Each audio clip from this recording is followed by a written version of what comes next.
నమస్తే, welcome to hot seat. నేను Jemimah.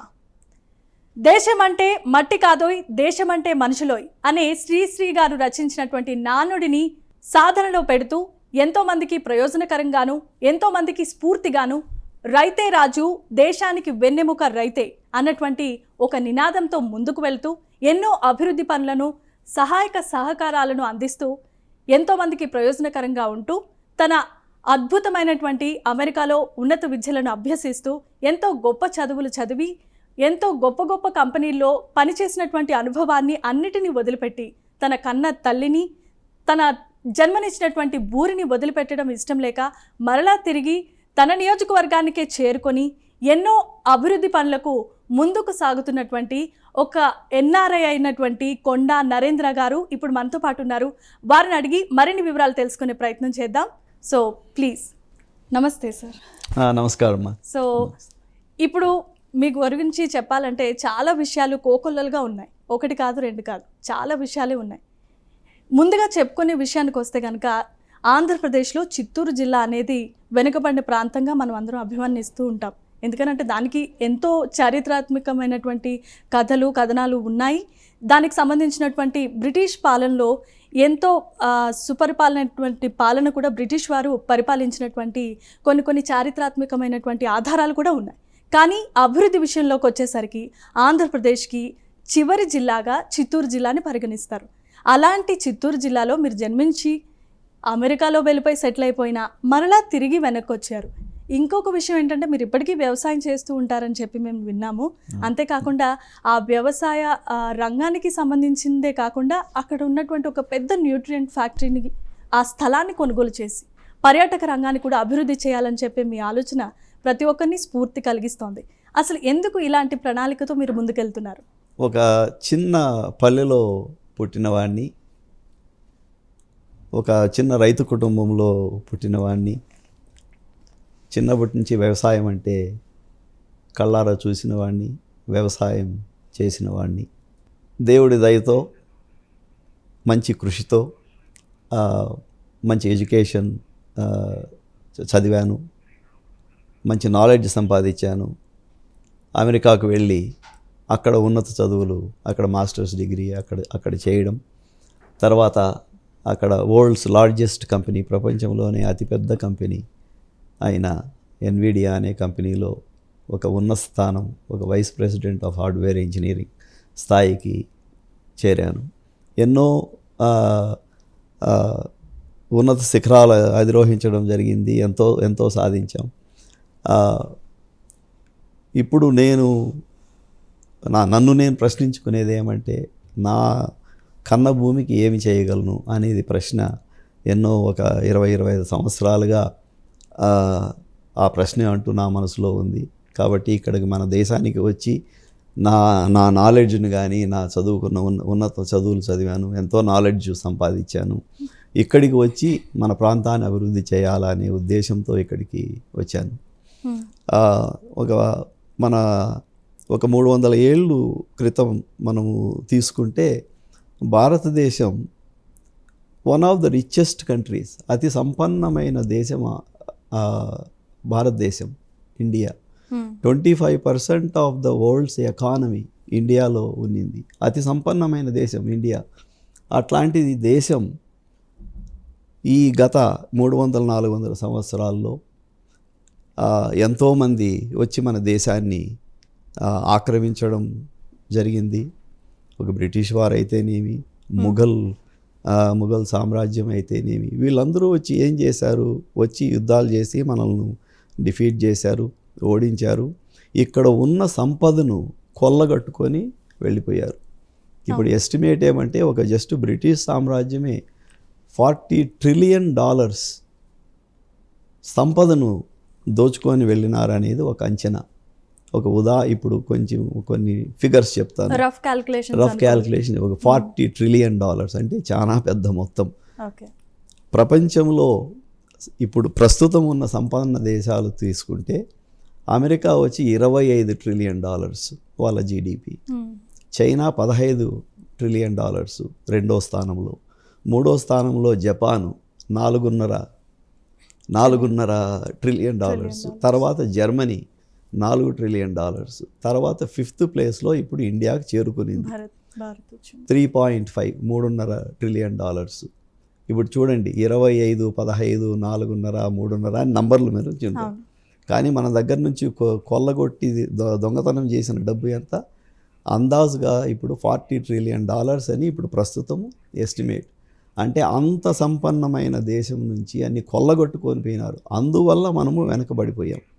ఇప్పుడు మళ్ళీ ఎంతో అండర్ డెవలప్డ్ మనల్ని ఏమనే వాళ్ళు అందరూ థర్డ్ వరల్డ్ అనేవాళ్ళు, అంటే మూడో ప్రపంచానికి సంబంధించిన వాళ్ళు, అంటే అన్నిటికంటే లాస్ట్లో ఉన్న వాళ్ళని థర్డ్ వరల్డ్ అనేవాళ్ళు.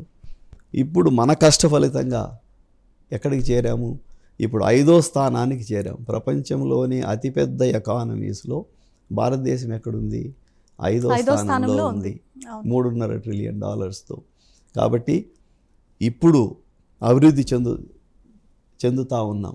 ఆ అభివృద్ధిలో పాలు పంచుకోవాలా అనే ఉద్దేశంతో నేను కూడా ఇక్కడికి రావడం జరిగింది. నేను పుట్టిన జిల్లా చిత్తూరు జిల్లా. చిత్తూరు జిల్లా హెడ్ క్వార్టర్స్ అయిన చిత్తూరు టౌన్, చిత్తూరు సిటీ, అట్లాంటి ప్లేస్లో ఎంతో చరిత్రగాంచిన ఒక కంపెనీ ఉండేది. అంటే న్యూట్రిన్ కంపెనీ అని.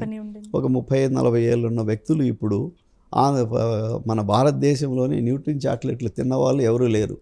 అందరూ ఆ వయసులో ఉన్నవాళ్ళు. ఇప్పుడు చిన్నపిల్లలకు ఒకవేళ తెలియకపోవచ్చు న్యూట్రిన్ ఏమి అనేది. కాబట్టి అప్పుడు అందరూ న్యూట్రిన్ చాక్లెట్లు తిన్నవాళ్ళమే. అంటే అంత ప్రసిద్ధిగాంచిన ఒక ఫ్యాక్టరీ అక్కడ ఉండేది, ఒక కంపెనీ ఉండేది.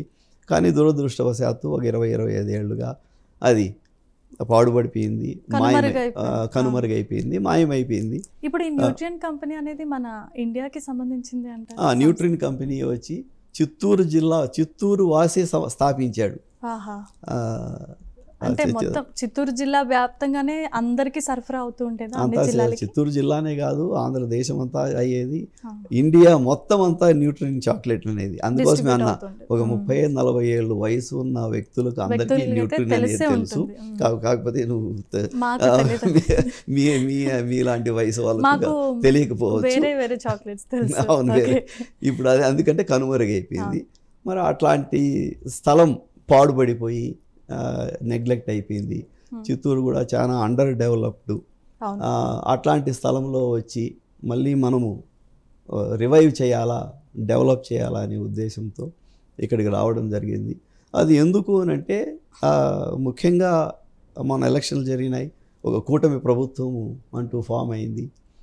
నారా చంద్రబాబు నాయుడు గారి నాయకత్వంలో, పవన్ కళ్యాణ్ గారి నాయకత్వంలో, నారా లోకేష్ గారి నాయకత్వంలో ఒక కూటమి ప్రభుత్వం ఏర్పడడం, వాళ్ళు ఒక నినాదం ఇవ్వడం, రండి ఆంధ్ర ప్రజలందరూ రండి, వచ్చి మీ గడ్డలో మీరు పుట్టిన భూమిలో మీరు ఇన్వెస్ట్మెంట్ చేయండి అని వాళ్ళు నినాదం ఇవ్వడము, పిలుపుని ఇవ్వడం.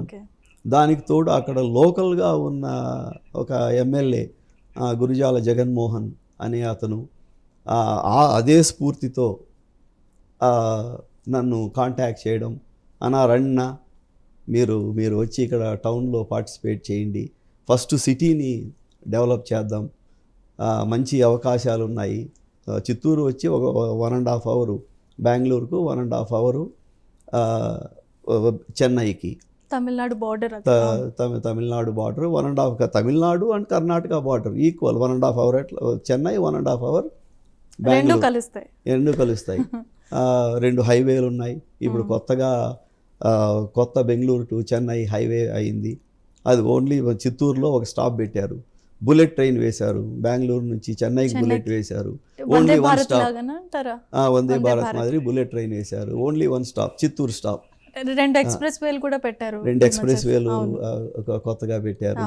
కాబట్టి మా ఐడియా ఏమంటే అక్కడ మనము డెవలప్ చేస్తే అక్కడ ఎంతోమంది ప్రజలకు ఉపయోగకరంగా ఉంటుంది, ఉద్యోగ అవకాశాలు వస్తాయి, జీవనోపాధి అంటూ కలుగుతుంది.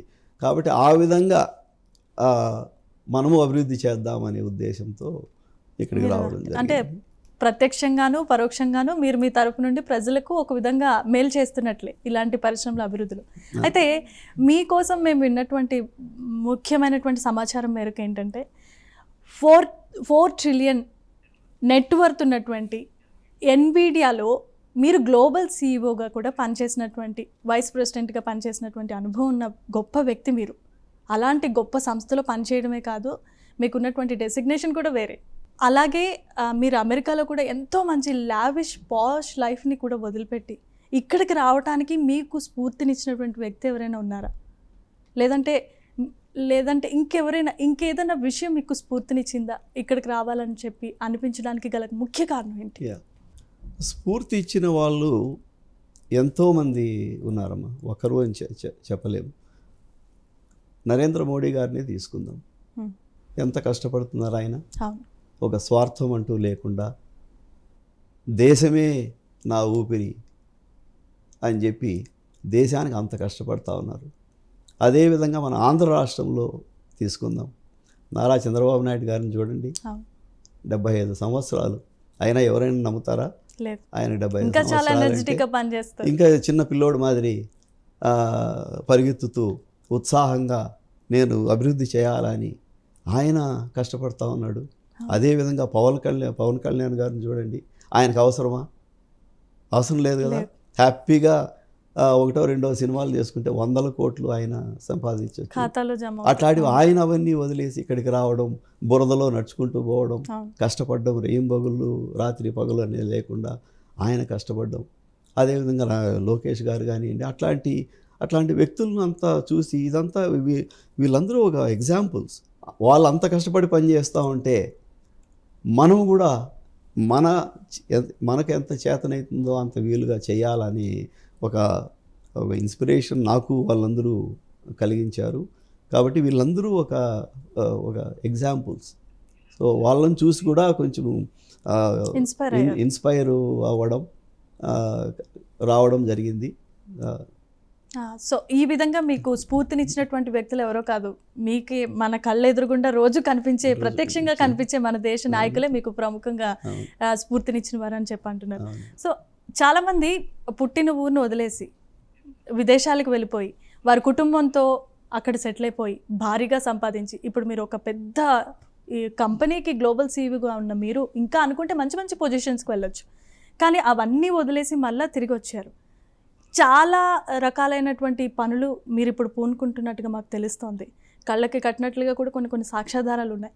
అంతటితో మీరు ఆగకుండా చాలా రకాలైనటువంటి ఒడిదుడుకులు కూడా మీకు ఎదురవుతూ ఉండేవి. కొన్నిసార్లు విసుగొచ్చిన సందర్భాలు, ఎందుకు వచ్చింది నాకు ఈ తలకాయ పోట్లు, మళ్ళీ వెనక్కి వెళ్ళిపోతే సరిపోదు అని చెప్పి ఎప్పుడైనా ఆలోచన వచ్చిందా మీకు? తప్పకుండా వచ్చిందమ్మా. ఇప్పుడు దాదాపు ఒక 20 years బ్యాక్ నేను ఇక్కడికి వచ్చాను. ఇక్కడికి వచ్చి అప్పుడు కూడా ఇదే స్ఫూర్తితో మనం కాంట్రిబ్యూట్ చేయాలనే ఒక ఉద్దేశంతో అప్పుడు కూడా రావడం జరిగింది. కాకపోతే ఇక్కడ ఉన్న వ్యవస్థ చూడడము, ఇక్కడ ఉన్న బ్యూరోక్రసీ కానీ చాలా ఏదైనా పనులు చేయాలంటే చాలా కష్టం. చిన్న పనులకు కూడా చాలా కష్టం. ఏ ఆఫీసుకు పోయినా కూడా ఏ పనులు జరగవు. అఫ్కోర్స్ ఈ బ్రైబరీ అనేది, ఈ లంచాలు అనేది మన కళ్ళతో అన్నీ చూస్తున్నాం. డబ్బులు ఇవ్వకుంటే ఏది జరగదు. కాబట్టి ఈ వ్యవస్థను కంపల్సరీగా మనం మార్చాలా. అది ఎవరో మార్చరు, సిస్టమ్ను మార్చాలా. And I think future generations, current generations are all corrupted. ఇప్పుడు ఉన్న జనరేషన్స్ అన్నీ కూడా కరప్టెడ్. ద హోప్ అభివృద్ధిలో ముందుందో లేదో తెలియదు కానీ కరప్షన్లో మాత్రం మన దేశం నెంబర్ 1 ఫస్ట్ ప్లేస్లో ఉంటాం అనుకుంటాను మనము, అన్ఫార్చునేట్. కాబట్టి ఒక టెక్నాలజీ ఉపయోగించి ఎంతో చాలా మటుకు ఈ ప్రాబ్లమ్స్ అన్నీ కూడా మనము సాల్వ్ చేయొచ్చు. ఇప్పుడు ఎన్నో ఆఫీసెస్లో ఏదైనా ఒక కంపెనీ పెట్టాలనుకోండి, ఎవరైనా కంపెనీ పెట్టాలంటే అంత సులభం కాదు. కొన్ని నెలలే పడుతుందో, కొన్ని సంవత్సరాలే పడుతుందో పర్మిషన్లు కానీ ఇది కానీ అది కానీ తీసుకుంటే. అదే మీరు హాంకాంగ్ పోండి, మీరు ఏదన్నా ఒక కంపెనీ పెట్టాలంటే 24 hours ఎవ్రీథింగ్ డన్. మీకు పర్మిషన్లు కానీ ఇవి కానీ అవి కానీ ప్రతి ఒక్కటి 24 hours వాళ్ళు హాంకాంగ్లో చేయగలుగుతున్నారు. మరి వాళ్ళు చేయింది మనం ఎందుకు చేయలేకపోతా ఉన్నాం? వై?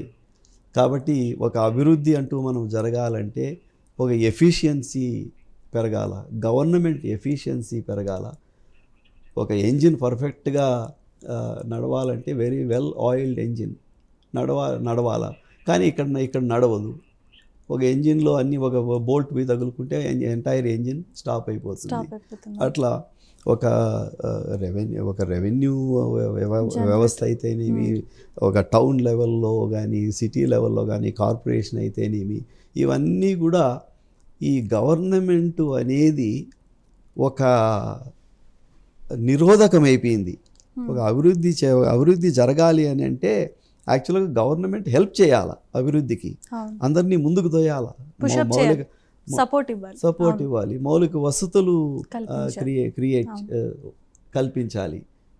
గవర్నమెంట్ ఆ మాత్రం చేస్తే చాలు, కానీ గవర్నమెంట్ ఆ విధంగా చేయడం లేదు. కాబట్టి గవర్నమెంట్ వచ్చి ఒక సమస్య అయిపోయింది మనకు. Government has become a problem. Government is the problem now, unfortunately government ఒక సమస్య అయిపోయింది మనకు. కానీ గవర్నమెంట్ ఉండేది ఎందుకు? ప్రజలకు హెల్ప్ చేయడానికి గవర్నమెంట్ ఉంది. కానీ ఇప్పుడు మనం అందరం చూస్తే గవర్నమెంట్ ఆ విధంగా ఉన్నాయా అంటే, ఒక గవర్నమెంట్ అని కాదు, ఇన్ జనరల్గా మన ఇండియాలో ఒక ఆంధ్రదేశం అని అనుకో, government has become the problem. ఇది నాయకులు గుర్తించాలా. గవర్నమెంట్ ప్రాబ్లం కాకుండా ఉండాలంటే ఏం చేయాలా? గవర్నమెంట్ ఒక ఎఫిషియన్సీని ఏ విధంగా పెంచాలి, దానికి మెజర్ చేయాలా, ప్రతి ఒక్కటి కొల్చాలా, మెజర్ చేయాలా. ఈరోజు మన ఎఫిషియన్సీ ఏంటి, ఒక సంవత్సరంలో మనం ఏ లెవెల్కి చేరాలనుకున్నాం, ప్రతి ఒక్కటి మెజర్ చేయొచ్చు. ఆ గ్రాఫ్ని పెంచుకుంటూ పోవాలి. కాబట్టి ఇప్పుడు ప్రస్తుతము ఉన్న గవర్నమెంట్ మన ఆంధ్రదేశంలోని చాలా స్ఫూర్తిగా చేస్తున్నారు. ఒక హ్యాపీ న్యూస్, అది ఒక మంచి విషయం, సంభవ మంచి విషయము.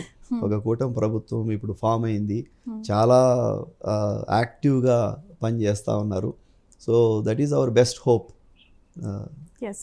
సో ఇప్పుడు ఇంత సాదాసీదాగా నెమ్మదిగా మాట్లాడుతున్న కొండా నరేంద్ర గారు ఒక పెద్ద ఇందాకే మాట్లాడుకున్నాం 4 ట్రిలియన్ నెట్వర్త్ ఉన్నటువంటి ఒక ఎన్విడియా కంపెనీలో గ్లోబల్ సీఈఓగా ఉన్నారు.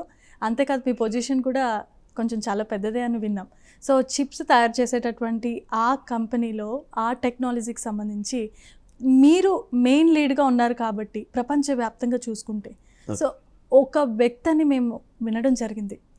సో దానికి సంబంధించి కొంచెం విశదీకరించండి.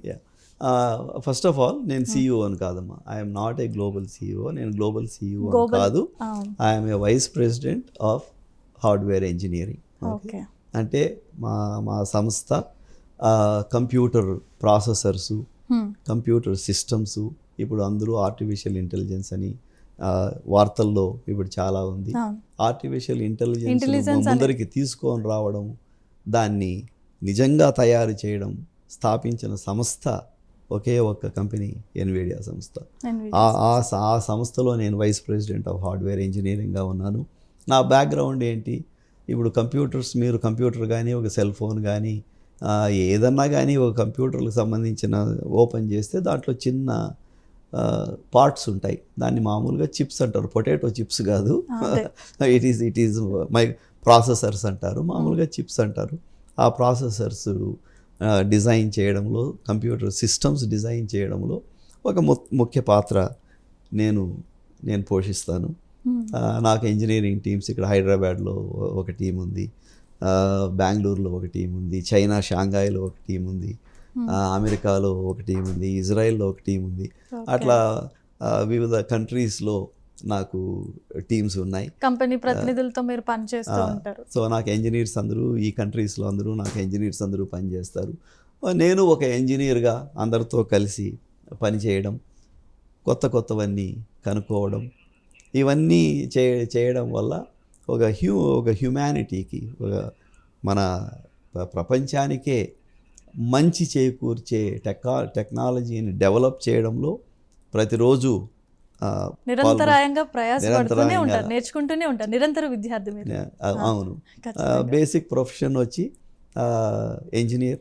కానీ ఇంజనీర్ కాకముందు నేను యాక్చువల్గా ఒక ఫార్మర్. నేను చదువు అంతా వదిలేశాను. మొత్తం అంతా వదిలేసి మా పల్లెకి వెళ్ళి నేను యాక్చువల్గా సేద్యం చేశాను, వ్యవసాయం చేశాను. తర్వాత ముఖ్యంగా మా మదర్, మా అమ్మ ప్రోద్బలం వల్ల నేను ఆ వ్యవసాయం వదిలేసి మళ్ళీ ఇంజనీరింగ్లో చేరడం, ఆ విధంగా ఇంజనీర్ అయ్యాను. ఇంజనీర్ కాకముందు యాక్చువల్గా నేను ఫార్మరే. సో ఆ విధంగా జరిగింది. అంటే ప్రతి ఒక్క విజయాన్ని సాధించిన ఒక మనిషి, మగవాని వెనక ఒక స్త్రీ పాత్ర ఉంటుందంటే అది మీ తల్లి అనే చెప్పారు. సో ఇప్పుడు ఒక సక్సెస్ఫుల్ పర్సన్గా మేము కొండా నరేంద్ర గారిని ఇప్పుడు చూస్తున్నాం. దీని వెనక చాలా కష్టం ఉండే ఉంటుంది. ఈ స్థాయికి చేరుకోవడానికి మీరు పడ్డ కష్టం ఎంత, మీకు ఎన్ని సంవత్సరాలు పట్టి ఉంటుంది ఈ స్థాయికి చేరుకోవడానికి? ఇప్పుడు నేను బీటెక్ కంప్లీట్ చేయడం, ఇందాక చెప్పాను ఇంజనీరింగ్లో వ్యవసాయం చేస్తున్నాను. వ్యవసాయం వదిలేసి ఇంజనీరింగ్లో చేరడం, ఇక్కడ బీటెక్ చేయడం, తర్వాత బీటెక్ అయిపోయిన తర్వాత అమెరికాకు వెళ్ళడం 1991. అంటే ఇప్పటికి దాదాపు 34 ఏండ్లు అయిపోయింది. 34 ఏళ్ల క్రితం అమెరికా వెళ్ళాను. అక్కడ మాస్టర్స్ డిగ్రీ చేయడం, తర్వాత అక్కడే సిలికాన్ వ్యాలీలో ఒక చిన్న ఇంజనీర్గా చేరడం, ఒక జూనియర్ ఇంజనీర్గా చేరడం, మళ్ళీ అటు నుంచి అంచెలంచెలుగా ఎదగడం, ఇప్పుడు ఈ స్థాయికి వైస్ ప్రెసిడెంట్ రావడం. సో ఎంతో ఒక కష్టంతో కూడుకున్న పని. These are all not easy things. This is very hard work. ఒక హార్డ్ వర్కే కాకుండా ఆ ఇంటెలిజెన్స్ కూడా ఉండాలి. ఎంతోమంది ఇంటెలిజెన్స్ ఉండే వాళ్ళు ఉన్నారు. కాకపోతే ఇంటెలిజెన్స్ ఉంటేనే సరిపోదు, ఆ ఇంటెలిజెన్స్తో పాటు కష్టపడే నైజం కూడా ఉండాలి. సో ఆ రెండు మనము కష్టపడి ఈ స్థాయికి చేరాం. ఇప్పటి వరకు ఎన్నో రకాలైనటువంటి ప్రొఫెషనల్గా ఒక లైఫ్, ఫ్యామిలీ పరంగా ఒక లైఫ్, తర్వాత ఇప్పుడు రాజకీయాల పరంగా మనం చూసుకున్నట్లయితే ఇప్పుడు ఉన్నటువంటి విషయాలను పరిగణలోనికి తీసుకుంటే కనుక ఆంధ్రప్రదేశ్ పరిపాలన ఏ విధంగా ఉంది మీ పాయింట్ ఆఫ్ వ్యూలో? సో ఇందాక చెప్పాము, మన ఇండియాలోనే గవర్నమెంట్స్ అన్నీ కూడా చాలా ఇన్ఎఫిషియెంట్గా ఉన్నాయి. ఇది జగమెరిగిన సత్యం. అందరూ ప్రజలు కూడా కళ్ళతో చూస్తూ ఉన్నారు. మీరు ఏదైనా పని చేసుకోవాలంటే అంత సులభమైన పని కాదు. గవర్నమెంట్ ఆఫీసులు చుట్టూ దినాలు, వారాలు, నెలలు తిరగాలి. ఎందుకంటే మా కళ్ళతో మేమే చూస్తున్నాం. మేము నేను మామూలుగా ఉండేది పల్లెలో, ఇక్కడికి వస్తే నేను మా పల్లెలో ఉంటాను. నేను ఎక్కడ సిటీలో ఉండను. మా పొలంలో నేను ఉంటాను. మా పొలంలో చుట్టుపక్కల ఉన్న రైతులు ఏ విధంగా కష్టపడుతున్నారనేది మా కళ్ళతో చూస్తున్నాం. కాబట్టి అది ప్రస్తుత పరిస్థితులు. దీస్ ఆర్ వాస్తవం, ఉన్న వాస్తవాలు ఇవన్నీ కూడా ఒప్పుకోవాలి. చూస్తున్నాం. కాబట్టి ఇప్పుడు ఉన్న ప్రభుత్వం రావడం ఎంతో ఆనందదాయకరం. ఒక కూటమి ప్రభుత్వం ఫామ్ కావడం, ఒక 3 పార్టీలు కలుసుకొని ఈ ప్రభుత్వము పవర్లోకి రావడం చాలా ఆనందదాయకరం. ఇప్పుడు చంద్రబాబు గారి నాయకత్వంలో, పవన్ కళ్యాణ్ గారి నాయకత్వంలో, లోకేష్ గారి నాయకత్వంలో వీళ్ళందరూ కూడా ఎంతో కష్టపడి పనిచేస్తున్నారు. మార్పులు తెస్తున్నారు. మనం ఎంతో వెనుకబడిపోయాం. ఆంధ్ర రాష్ట్రము ఒక షైనింగ్ స్టార్గా ఉన్న ఆంధ్ర రాష్ట్రం ఇప్పుడు ఎక్కడికో అప్పుల రాష్ట్రంగా క్యాప్షనే మారిపోయింది. ఆంధ్రప్రదేశ్కి ఆ వైబ్రేషనే కంప్లీట్గా మారిపోయింది. ఆ పరిస్థితి మనం చూస్తున్నాం. అవును, అట్లా చాలా వెనకబడిపోయాం. ఇప్పుడు ఉన్న ప్రభుత్వం చాలా కృషి చేస్తూ ఉంది. చాలా యాక్చువల్గా చాలా సంతోషపడవలసిన విషయం ఇది. చాలా ఎఫిషియెంట్గా పనిచేస్తున్నారు. ఇంకా 4 ఏళ్ళు టైం ఉంది. ఈ 4 ఏళ్ళు టైంలో నేను అనుకునేది ఏమంటే ఒక మంచి ఇంప్రూవ్మెంట్ అనేది గ్యారంటీగా జరుగుతుంది. ఎందుకంటే ఇప్పుడు పడుతున్న వాళ్ళ కష్ట ఫలితం తప్పకుండా ఉంటుంది. కాబట్టి అది that is our best hope ఇప్పుడు ఉన్న గవర్నమెంట్. సో దాని పరంగా చూసుకుంటే నో డౌట్ ఎట్ ఆల్ 100% ప్రతి ఒక్కరు కూడా సాటిస్ఫాక్షన్గానే ఉన్నారు. ఎందుకంటే ఆంధ్రప్రదేశ్ మీరు ఇందాక చెప్పినట్టుగా దాని క్యాప్షన్ ఎలాగైతే మారిపోయిందో అట్ ద సేమ్ టైం ఆర్థిక పరంగా మనం అలాగే వెనకబడిపోయాం. పరిశ్రమలు అనేవి పెద్దగా ఎక్కడ కూడా కనిపించట్లేదు. కానీ ఇప్పుడున్నటువంటి చంద్రబాబు నాయుడు గారి పరిపాలనే కానీ, కూటమి ప్రభుత్వమే కానీ విజనరీ లీడర్ అని చెప్పి మనం చంద్రబాబు నాయుడు గారిని వర్ణిస్తూ ఉంటాం. అట్ ద సేమ్ టైం మంత్రి నారా లోకేష్ గారు కూడా ఈ మధ్యకాలంలో పెట్టుబడులను ప్రోత్సహించే విధంగా చాలా రకాలైనటువంటి కంపెనీ ప్రతినిధులతో కలుస్తున్నారు. అలాగే AP deputy CM Pawan Kalyan garu కూడా కొన్ని విషయాల్లో చాలా ముందడుగు వేస్తూ ఫస్ట్ ఆఫ్ ఆల్ ప్రజల యొక్క సమస్యలను వినడానికి, అలాగే మన కంపెనీలో వచ్చినప్పుడు కూడా దాని బ్యాక్గ్రౌండ్ వెరిఫికేషన్కి సంబంధించిన ఏర్పాట్లన్నీ కూడా పూర్తి చేస్తున్నారు. యాక్చువల్గా ఇప్పుడు మీరు ఆర్టిఫిషియల్ ఇంటెలిజెన్స్ విభాగంలో ఒక మంచి ప్రధాన పాత్రను ఇప్పటికీ పోషిస్తూ ఉన్నారు. సో ఆంధ్రప్రదేశ్కి మీరు తిరిగి వచ్చారు, అలాగే చిత్తూరు నియోజకవర్గంలో కూడా పలు అభివృద్ధి కార్యక్రమాలకి పూనుకున్నారు. కాబట్టి ఇప్పుడున్నటువంటి పరిస్థితుల్లో ఆర్టిఫిషియల్ ఇంటెలిజెన్స్కి సంబంధించి ఏమన్నా పెట్టుబడులు పెట్టే ఉద్దేశం మీకు ఏమన్నా ఉందా? దానికి సంబంధించిన ఏమన్నా కార్యాచరణ రూపొందించుకున్నారా? ఇప్పుడు ప్రస్తుతము ఒక ఇండస్ట్రియల్ రెవల్యూషన్ జరుగుతూ ఉంది.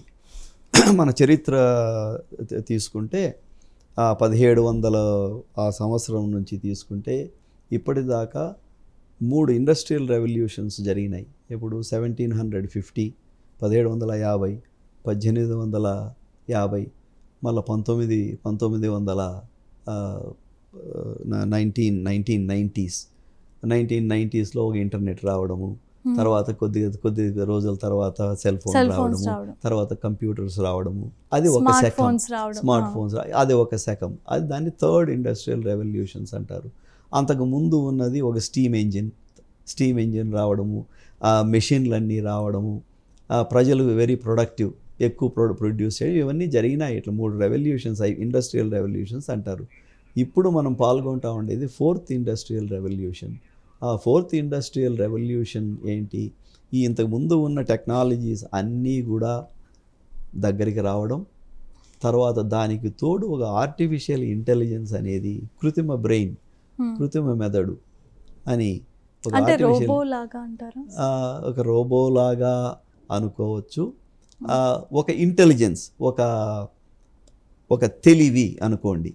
ఆ తెలివి అనేది ఎన్నో విధాలుగా చూడొచ్చు. మనం ఒక రోబోనే అని చూడొచ్చు, లేదంటే అది మన కంటికి కనిపించాల్సిన అవసరం లేదు, కాకపోతే పని మాత్రము జరుగుతుంది. ఇట్లా ఆర్టిఫిషియల్ ఇంటెలిజెన్స్ ఇవన్నీ రావడం, ఈ ఆర్టిఫిషియల్ ఇంటెలిజెన్స్ వల్ల ఏమైందంటే ఇంతకుముందు మనం అన్నీ వాడిన టెక్నాలజీస్ అన్నీ కూడా దగ్గరికి వచ్చి దానికి తోడు ఈ ఆర్టిఫిషియల్ ఇంటెలిజెన్స్ ఒకటి జాయిన్ అవ్వడం అనేది ఇప్పుడు 4th ఇండస్ట్రియల్ రెవల్యూషన్స్ మనం చూస్తూ ఉన్నాం. ఇప్పుడే ఆర్టిఫిషియల్ ఇంటెలిజెన్స్ స్టార్ట్ అయింది. నెక్స్ట్ ఒక 10-20 ఏండ్లు ఈ ఆర్టిఫిషియల్ ఇంటెలిజెన్స్ శకం అనేది, ఈ ఆర్టిఫిషియల్ ఇంటెలిజెన్స్ అనేది నడుస్తుంది. కాబట్టి మన ఒక దేశం కానీ ఒక ప్రాంతం కానీ అభివృద్ధి జరగాలి అని అంటే ఈ టెక్నాలజీని మనము అడాప్ట్ చేసుకోవాలా, ఈ టెక్నాలజీని మనము నేర్చుకోవాలా, ఈ టెక్నాలజీని మనము వాడుకోవాలా. ఒక ఉదాహరణ చెప్తాను. ఆర్టిఫిషియల్ ఇంటెలిజెన్స్ మీరు చెప్పొచ్చు. ఇప్పుడు ఎంతోమంది చదువు రాని వాళ్ళు ఉన్నారు. ఇప్పుడు చదువు రాని వాళ్ళు కంప్యూటర్ వాడగలరా? వాడలేరు. ఏదైనా చేయగలరా? చేయలేరు. కానీ ఆర్టిఫిషియల్ ఇంటెలిజెన్స్ వల్ల ఏం చేయొచ్చు అంటే నువ్వు కంప్యూటర్కి చెప్పొచ్చు, నాకు పలానా పని కావాలా, పలానా పని ఈ పని చెయ్యి అంటే అది అర్థం చేసుకొని మీకు ఏం పని కావాలనో ఆ పని చేసి పెడుతుంది. కాబట్టి అందరూ కంప్యూటర్లు నేర్చుకునేవాళ్ళు, ప్రోగ్రాము ఇది అది అంతా నేర్చుకునేవాళ్ళు.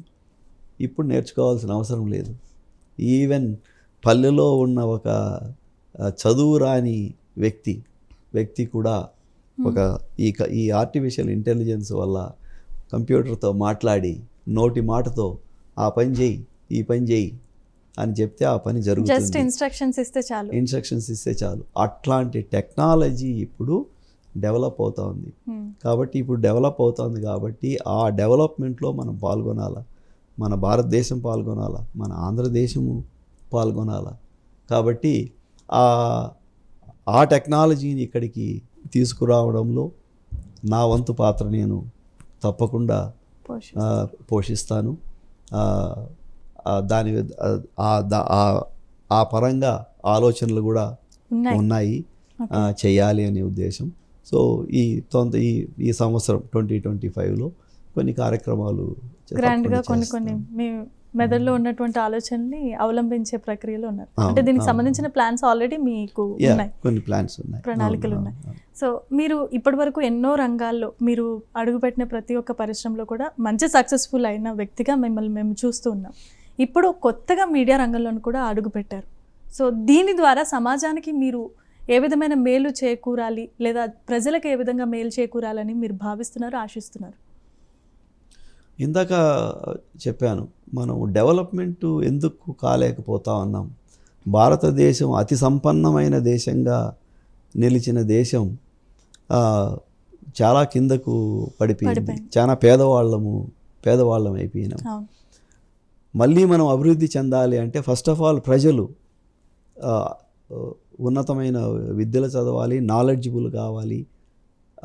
ప్రజలు వాళ్ళ ఆ స్థానాన్ని, ఆ మెదడు ఆ స్థానాన్ని, ఒక ఉన్నతమైన స్థానానికి రావాలంటే ఆలోచన శక్తి అనేది రావాలి. అది రావాలి అని అంటే ప్రజలు చదువుకునేది ఒకటి, చదవడము ఒకటి. అదేవిధంగా ఈ మీడియా అనేది ఒక టెలివిజన్ ఛానలే కావచ్చు, లేదంటే న్యూస్ పేపరే కావచ్చు, లేదంటే సోషల్ మీడియా, యూట్యూబ్ కానివ్వండి, ఇవన్నీ కానివ్వండి, ఇవన్నీ knowledge is the most important thing. మనిషికి ఎవరికైతే ఎడ్యుకేషన్ ఉంటుందో, ఎవరికైతే నాలెడ్జ్ ఉంటుందో, ఆ నాలెడ్జ్ ఉన్న వాళ్ళే జీవితంలో పైకి రాగలడు. ఒక మనిషే కాదు, ఒక రాష్ట్రం పైకి రాగలదు. ఒక రాష్ట్రమే కాదు, ఒక దేశం పైకి రాగలదు. కాబట్టి టెక్నాలజీ కానీ ఈ మీడియా అనేది very very important.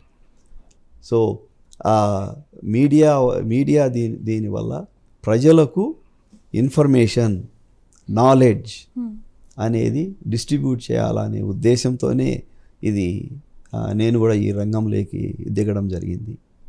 So it's a main మీకున్నటువంటి యాంతం, కానీ మీ మెయిన్ అజెండా ఏదైతే ఉందో మీడియా రంగంలో ఈ విధంగా ఉండబోతోంది. అయితే ప్రైమ్9కి సంబంధించి మీ యొక్క భాగస్వామ్యం ఏ విధంగా ఉండబోతోంది? వెరీ సింపుల్ అమ్మా. ఫస్ట్ ఆఫ్ ఆల్ దేశాన్ని అభివృద్ధి చేయాలా, ఆంధ్ర రాష్ట్రాన్ని అభివృద్ధి చేయాలా. అభివృద్ధి చేయాలి అంటే ఎన్నో కోణాల నుంచి అభివృద్ధి చేయాలి. అది ఒక సాధ్యము ఒకటే కాదు. ఇండస్ట్రీసు రావాలి, కంపెనీలు రావాలి. ఒక ఇండస్ట్రీసు కంపెనీస్ వచ్చినందువల్ల ఒక రాష్ట్రం కానీ దేశం కానీ బాగుపడిపోదు.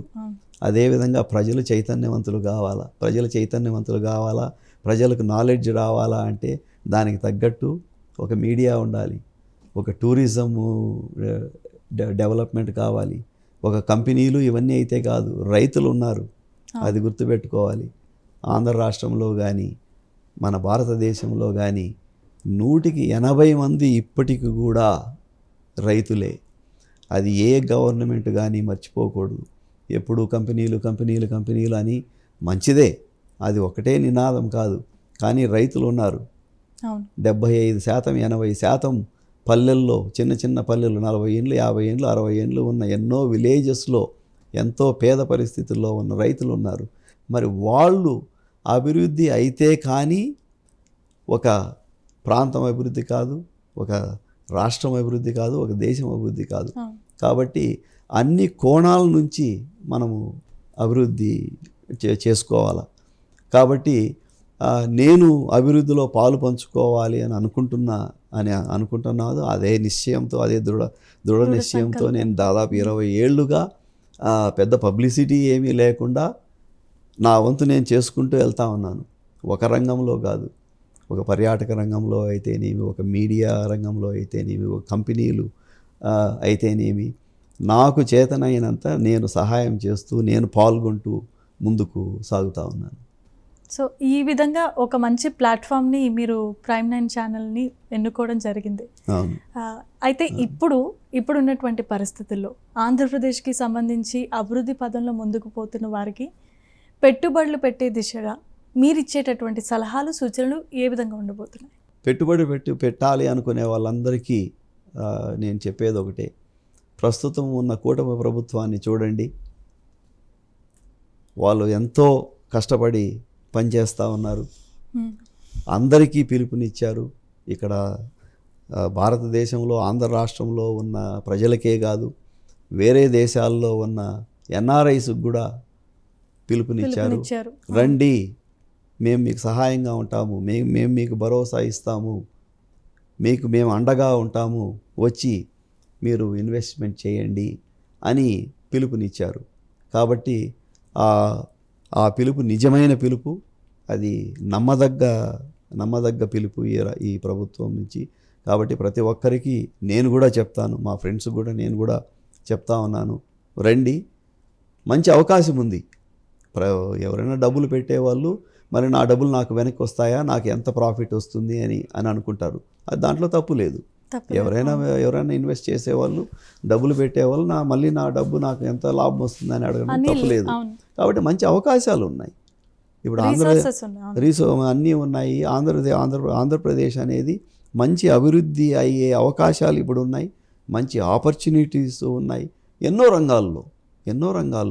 ఒక టూరిజం తీసుకోండి, ఒక హోటల్ తీసుకోండి, కంపెనీ పరంగా, టెక్నాలజీ పరంగా ఏది తీసుకున్నా కూడా ఆంధ్రప్రదేశ్లో ఎనలేని అవకాశాలు ఉన్నాయి. This is the best time. నేను ఇన్వెస్టర్స్కు, బిజినెస్ పీపుల్కు చెప్పేది, this is the best time to invest in Andhra Pradesh. మీరు రూపాయి పెడితే మళ్ళీ you will get profit of 1 rupee again. రండి, ఇన్వెస్ట్ చేయండి అనే నేను చెప్తాను. సో మీరు ఇచ్చే సలహా అయితే అది. సో ఇప్పుడున్నటువంటి ఏపీకి రాజధాని అయినటువంటి అమరావతిలో అభివృద్ధి పదంలో ముందుకు నడిపించడానికి మీరు కూడా భాగస్వామ్యం కావాలి అనే ఆలోచన ఏమన్నా మీకు ఉందా? తప్పకుండా అమ్మా. ఒక క్యాపిటల్ అనేది, రాజధాని అనేది మన తలకాయ అట్లాంటిది. మన తల అమరావతికి నేను వెళ్ళాను, చాలాసార్లు వెళ్ళాను, చూశాను. అడవి అయిపోయింది అమరావతి. నిజంగా చెప్పాలంటే ఒక్కటే కాదు సార్, కళ కూడా అది ఒక మకుటం అనే చెప్పుకోవచ్చు ఆంధ్రప్రదేశ్కి సంబంధించి. అవును. రీసెంట్గా ఒక అడవి మాదిరి తయారైపోయింది. ఇప్పుడు మళ్ళీ చంద్రబాబు నాయుడు గారి, మళ్ళీ పవన్ కళ్యాణ్ గారి నాయకత్వంలో మళ్ళీ ఒక డెవలప్మెంట్ అనేది మళ్ళీ పుంజుకుని రూపురేఖలన్నీ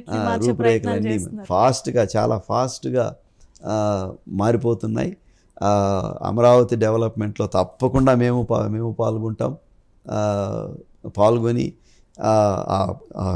ఆ క్యాపిటల్ సిటీని బిల్డ్ చేయడంలో నేను కూడా ఇన్వెస్ట్ చేస్తాను. I'm also ready to invest my hard earned money.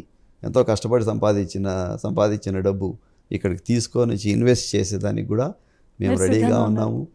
Explore చేస్తూ ఉన్నాం. గవర్నమెంట్ అఫీషియల్స్తో కూడా తప్పకుండా మీట్ అవుతాము. సో అక్కడ అమరావతి డెవలప్మెంట్ పాల్గొనే దాంట్లో వీఆర్ 100% రెడీ. సో ఫైనల్గా అన్ని రంగాల్లో కూడా ఒక సక్సెస్ఫుల్ పర్సన్గా చూస్తున్న కొండా నరేంద్ర గారు యువతకి, ఇప్పుడున్నటువంటి జనరేషన్కి ఇచ్చే మెసేజ్ ఏంటి? There are no short cuts to success. Success కావాలి, జీవితంలో పైకి రావాలంటే షార్ట్ కట్లు ఏవీ లేవు. You have to work hard. కష్టపడాలా. కష్టపడి పనే నైజం ఉన్న మనిషి ఎవరైనా కూడా తప్పకుండా విజయం సాధిస్తాడు. విజయం అనేది ఊరికే రాదు. కష్టపడాలా, రాత్రింబగళ్ళు కష్టపడాలా. నేను ప్రొద్దున్నే 8 గంటలకు ఆఫీస్ వస్తా, 10 గంటలకు ఆఫీస్ వస్తా, మళ్ళీ 5 గంటలకు నేను వెళ్ళిపోతా, 10 నుంచి 5 వరకు నేను పని చేస్తా, నాకు కానీ కోట్లు కావాలా అంటే that's not possible. That's not real life కాదు. అది రియల్ లైఫ్ కాదు. రాత్రింబగళ్ళు కష్టపడాలా. అట్లాంటి అలవాట్లను యంగ్స్టర్స్ నేర్చుకోండి. నాలెడ్జ్ని గెయిన్ చేయండి. దానితో పాటు కష్టపడండి. తప్పకుండా సక్సెస్ అనేది వస్తుంది. So that's my message to youth, especially ఇప్పుడు ఉన్నటువంటి జనరేషన్కి. ఎందుకంటే చాలా మంచి విషయం చెప్పారు. ఈ మధ్యకాలంలో షార్ట్ కట్స్ని, లేదంటే ఫోర్జరీస్ కానీ ఏవో ఒక క్రైమ్ చేసి ఎలాగో ఒకలాగా పైకి వచ్చేయాలి. తర్వాత కంపారిజన్స్, కాంపిటీషన్స్, వీటి వల్ల ఏంటంటే యూత్ కష్టపడడం మానేసి ఇలా ఏదైనా షార్ట్కట్లో మంచి వే దొరుకుతుందేమో, చాలా తొందరగా షార్ట్ వేలో మనీ వచ్చేస్తే బాగుండు అని చెప్పి, ఇప్పుడు మీరు ఆర్టిఫిషియల్ ఇంటెలిజెన్స్లో భాగస్వాములు ఉన్నారు కాబట్టి మీకు ముఖ్యంగా తెలియని విషయం ఏమీ లేదు. ఈ ఆర్టిఫిషియల్ ఇంటెలిజెన్స్ ఎంతైతే ఆ డెవలప్మెంట్లో ముందుంటుందో అలాగే కొన్ని కొన్ని క్రైమ్స్ జరగడానికి కూడా అంతే బాగా ఉపయోగపడుతుంటుంది. సో వాటిని నివారించాలి అని అంటే ఏం చెప్పొచ్చు మీ పాయింట్ ఆఫ్ వ్యూలో? ఏ టెక్నాలజీ తీసుకున్నా కూడా దానికి అడ్వాంటేజెస్ డిసడ్వాంటేజెస్ ఉంటాయి. మనం వాడుకునే విధానాన్ని బట్టి మంచి చేయొచ్చు, చెడు చేయొచ్చు. కాబట్టి ఆ టెక్నాలజీని చూసి మనము భయపడాల్సిన అవసరం లేదు. 1750లో చేనేత మామూలు అందరూ కార్మికులు మగ్గాలు వేసి గుడ్డలు నేసేవాళ్ళు. అప్పుడు ఏమైంది, ఇంగ్లాండ్లో చేనేత ఇది మెషిన్ను కనుక్కున్నారు. గుడ్డ తయారు చేసే వీవింగ్ మెషిన్ అన్నారు. అక్కడ ఉన్న కార్మికులు వీళ్ళందరూ కూడా పెద్ద పెద్ద స్ట్రైకులు ఎంతో చేశారు. ఇదేదో కొత్త టెక్నాలజీ వచ్చేసింది, మా ఉద్యోగాలన్నీ పోతాయి, మా జీవనాధారము పోతుంది, అది ఇది అన్నారు. కాబట్టి ఆ టెక్నాలజీని అప్పటి టెక్నాలజీని దాన్ని చెడు అని భావించవచ్చు, లేదు మంచి అని కూడా భావించవచ్చు. కానీ ఇప్పుడు ఏమైంది, అదే టెక్నాలజీ ఎంతమందికి ఉద్యోగాలు కల్పించింది. అదే వీవింగ్ మెషిన్, గుడ్డనేసే మెషిన్ కొన్ని లక్షల కోట్ల మందికి ఉపాధి కల్పించింది. కాబట్టి టెక్నాలజీని చూసి ఏది భయపడాల్సిన అవసరం లేదు. ఆర్టిఫిషియల్ ఇంటెలిజెన్స్ అనే ప్రస్తుత టెక్నాలజీస్ భయపడాల్సిన అవసరం లేదు.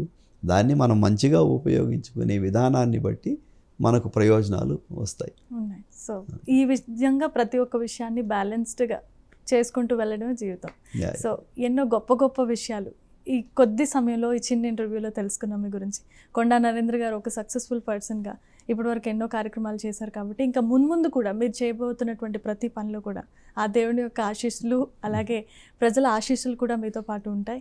ఇది మీతో చేసినటువంటి ఇంటర్వ్యూ అయితే చాలా అమూల్యమైనది. ఎందుకంటే చాలామంది యూత్కి కూడా ఉపయోగపడే ఎన్నో విషయాలు మీరు మాతో పంచుకున్నారు. కాబట్టి మీ సమయానికి మీరు ఇచ్చినటువంటి ఈ సందేశాన్ని బట్టి మీకు ప్రత్యేకమైన కృతజ్ఞతలు, ధన్యవాదాలు ఫ్రమ్ Prime9 ఛానల్ అండి. నమస్కారం అమ్మా. So thank you and it's been a pleasure talking to you. Thank you so much sir. So చూసారు కదండి, హాట్ సీట్లో కొండా నరేంద్ర గారు ఇప్పటి వరకు చెప్పినటువంటి అమూల్యమైన విషయాలు. ఇలాంటి ఇన్స్పిరేషనల్ స్టోరీస్తో ఎప్పటికప్పుడు Prime9 ప్లాట్ఫామ్ మిమ్మల్ని ఎప్పటికప్పుడు అప్రమత్తం చేస్తూ ఉంటుంది. So please stay tune to Prime9. నిజం ఇదే మా ఇజం.